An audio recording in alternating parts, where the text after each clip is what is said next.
The midday sun hung high over the grand expanse of Kensington Palace, its rays glinting off the polished brass buttons of the royal guards stationed at the ornate gates. Tourists buzzed around the courtyard, their voices a constant hum of excitement as they snapped photos and marveled at the guards' iconic red tunics and towering bearskin hats. The air was warm, filled with the scent of freshly cut grass and the faint murmur of London traffic beyond the palace walls. Families posed for selfies, children giggled as they mimicked the guards' stiff postures, and couples strolled hand in hand, soaking in the historic splendor. But beneath the cheerful surface, a ripple of unease began to spread through the crowd as a hulking figure pushed his way through, his presence like a thundercloud rolling over a clear sky. His name was Darren the Bulldozer Hale, a former amateur boxer turned street fighter, known in underground circles for his brutal knockouts and volatile temper. Darren's massive frame was a canvas of faded tattoos, skulls, snakes, and cryptic symbols etched into his skin, each one a trophy of a fight won or a grudge settled. His shaved head gleamed with sweat, and his knuckles, scarred from years of bare-fisted brawls, flexed instinctively as he shoved past a group of tourists, sending a child's ice cream cone tumbling to the ground. The child's wail pierced the air, but Darren didn't flinch. His cold gray eyes scanned the courtyard with a predator's focus, his lips curling into a sneer as he spotted his target. A royal guard standing at his post near the palace gates, motionless as a statue, his gaze fixed straight ahead. The guard was a striking figure, his uniform impeccable, his posture rigid. At first glance, he seemed like any other ceremonial soldier, a symbol of tradition, a living postcard for tourists to photograph. But there was something about him that set him apart, a subtle intensity in the way he held himself, a quiet readiness that most wouldn't notice unless they knew what to look for. His face was weathered, with faint lines etched into his skin that spoke of years beyond the palace walls, and his hands, though clasped behind his back, bore the faint scars of a life far more rugged than ceremonial duty. The crowd didn't see it, but Darren did, or at least he thought he did. To him, the guard was a challenge, a chance to prove his dominance over a system he despised, a system that had chewed him up and spit him out long ago. Darren's heavy boots thudded against the cobblestones as he approached, the crowd parting instinctively to let him through. Parents pulled their children closer, their smiles fading as they sensed the danger radiating from the man. A group of teenagers stopped filming their TikTok dance, their laughter dying in their throats as they turned to watch. An elderly couple on a bench exchanged worried glances, the man's hand tightening on his wife's arm. The air grew thick with tension, the cheerful atmosphere of the courtyard replaced by a palpable sense of dread. Darren stopped just a few feet from the guard, his massive frame casting a shadow over the smaller man. The guard didn't move, didn't blink, his eyes fixed on some distant point beyond the horizon. That stillness, that refusal to acknowledge him, sent a surge of rage through Darren's veins. He wasn't used to being ignored. In the underground rings, men cowered at the sight of him. But this guard, this tin soldier, acted as if he didn't exist. Darren cracked his knuckles, the sound sharp and menacing in the quiet courtyard. He leaned in close, his breath hot and sour with the stench of cheap whiskey, and began to taunt the guard, his voice low and guttural at first, but growing louder with each word. He mocked the guard's uniform, calling it a clown costume, ridiculed his bearskin hat, and sneered at his stillness, accusing him of being a coward hiding behind a fancy title. The crowd watched in stunned silence, their phones raised to capture the unfolding drama, but their hands trembled as they filmed. Some backed away, sensing the storm about to break, while others stood frozen, their morbid curiosity keeping them rooted in place. A young woman in the crowd whispered to her friend, her voice shaking, wondering if they should call for help, but her friend shook her head, unable to tear her eyes away from the scene. The guard remained perfectly still, his expression impassive, but there was a subtle shift in his demeanor, a flicker of something in his eyes that was gone as quickly as it appeared. Darren, too caught up in his own rage, didn't notice. He continued his tirade, his insults growing more personal, more vicious, as he tried to provoke a reaction. He spat on the ground, the glob of saliva landing just inches from the guard's polished boots, and laughed, a harsh, grating sound that made the crowd flinch. The tension in the air was electric now, the anticipation so thick it was almost suffocating. Darren reached into his pocket and pulled out a pair of worn boxing wraps, the fabric stained with the blood of past opponents, and began to wrap his hands, his movements deliberate, almost theatrical. The crowd gasped, realizing what was coming, their murmurs growing louder as fear and excitement battled within them. Darren stepped closer, his wrapped fists flexing, his eyes burning with a dangerous glint.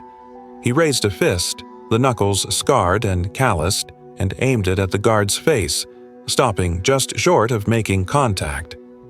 The crowd held its collective breath, expecting the worst, but the guard didn't flinch.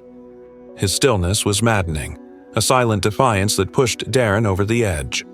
With a roar, he swung his fist, the punch a wild haymaker thrown with all his might, the kind of blow that had knocked out countless opponents in the underground rings.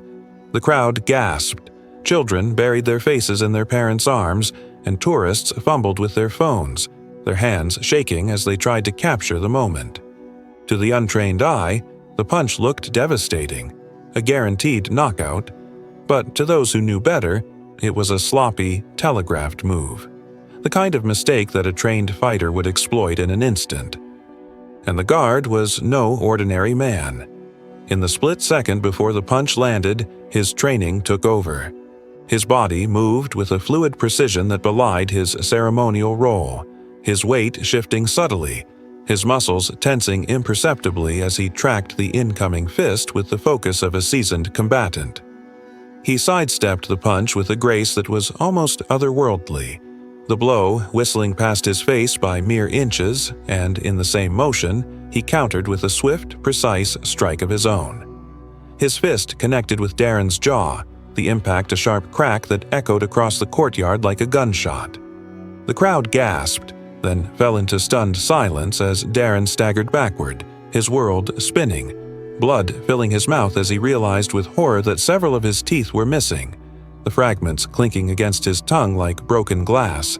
Darren stumbled, his massive frame swaying as he tried to regain his balance, but the guard wasn't done. He stepped forward, his movements calm and controlled, and delivered a second strike, a calculated jab to Darren's solar plexus that drove the air from his lungs with a sickening wheeze. Darren doubled over, his knees buckling, his bravado shattered as he gasped for breath, his hands clawing at the cobblestones. The crowd watched in awe, their fear giving way to a grudging respect for the guard, who stood over the fallen boxer like a statue of justice, his expression unchanged save for a faint trickle of sweat on his brow. The guard's uniform, still immaculate despite the scuffle, told a story that Darren had failed to read. Hidden among the crisp folds were military medals, small, understated decorations that spoke of bravery, sacrifice, and a past forged in the crucible of war. These weren't mere ornaments. They were badges of honor earned in places far more dangerous than the palace gates. A group of veterans in the crowd exchanged knowing glances, recognizing the guard's movements as the product of rigorous combat training. One of them, an older man with a prosthetic leg, whispered to his grandson, his voice filled with pride as he explained the significance of the guard's medals. Those weren't just for show. They were earned in the deserts of Helmand, where the guard had once dragged a wounded comrade to safety under heavy fire, his own body riddled with shrapnel. The grandson's eyes widened, his perception of strength shifting as he realized that true power wasn't in the size of a man's fists, but in the depth of his resolve. The crowd's murmurs grew louder, a mix of awe and disbelief as they pieced together the guard's story, their phones capturing every moment of the confrontation for the world to see. Darren, still on his knees, spat a mouthful of blood onto the cobblestones, the red stain spreading like a warning. Pain radiated through his jaw, sharp and throbbing, but it was nothing compared to the humiliation burning in his chest. He had come here to prove a point, to show the world that he was untouchable.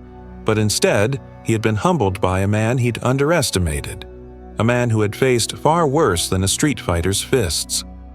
The guard's gaze never wavered, his eyes fixed on Darren with a quiet intensity that spoke of battles fought and won, of nights spent in the rain-soaked trenches of a distant war zone, the echo of gunfire and the screams of the wounded still lingering in his memory. His breathing remained steady, each breath a silent mantra that kept him centered, a stark contrast to Darren's ragged gasps. The guard stepped back, resuming his post with a professionalism that belied the chaos he had just quelled. His polished boots clicked against the cobblestones, the sound a sharp reminder of the discipline that defined him. But as he stood there, his eyes flickered briefly to the crowd, and for a fleeting moment, a shadow of emotion crossed his face, a mix of sorrow and resolve, as if the confrontation had stirred memories he'd long buried. A woman in the crowd, a former army medic, noticed the look and felt a pang of recognition. She knew that expression. It was the look of a soldier who had seen too much, who carried the weight of his past like a second uniform, invisible to all but those who had walked the same path. Darren, his pride shattered, tried to stand, but his legs betrayed him, and he collapsed back to the ground, his hands trembling as he clutched at his broken jaw. The crowd watched in stunned silence as two more guards appeared from the shadows of the palace, their rifles at the ready, their faces stern as they moved to apprehend the fallen boxer. Darren didn't resist as they cuffed his hands, his head bowed in defeat. The fight drained from him like water from a broken dam. The crowd parted to let them through, their phones still raised, capturing the moment for social media, where the hashtag Kensington Guard would soon trend worldwide. As the commotion settled, the guard stood at his post, his gaze fixed straight ahead once more, his composure unshaken. The tourists slowly returned to their photos and selfies, but the atmosphere had changed. They had expected pageantry, a glimpse of royal tradition, but instead, they had witnessed a display of raw, disciplined power, a reminder that true strength often lies beneath the surface, hidden in the scars and stories that others cannot see. The veterans in the crowd nodded in silent understanding, their respect for the guard unspoken but profound. The children, once eager to mimic the guard's stance, now looked at him with wide-eyed wonder, their perception of heroism forever altered. In the days that followed, Darren would face assault charges, his underground reputation tarnished by the viral footage of his defeat. But for the guard, life returned to its quiet rhythm, his post at the palace gates a silent vigil that belied the storm within him. Yet, as the sun set over Kensington Palace that evening, a lone figure lingered at the edge of the courtyard, watching the guard from a distance. The figure was dressed in dark clothing, their face obscured by a hood, but their posture suggested a familiarity, a connection to the guard's past that no one else could see. The guard's eyes flickered toward the figure for a moment, a flicker of recognition crossing his face before he returned to his stoic vigil, leaving the crowd and the world to wonder about the untold stories that lay beneath his scarlet tunic.